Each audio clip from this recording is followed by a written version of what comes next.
Do not scroll. God wants to speak to the broken places in your heart today.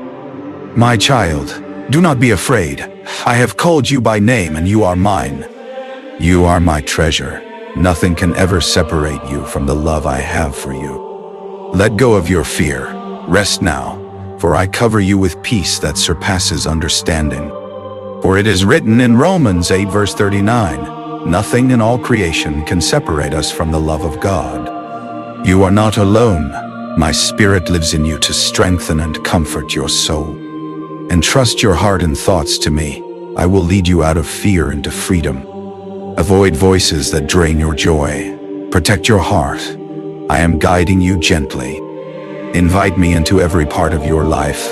I will bless your home and soul with my presence.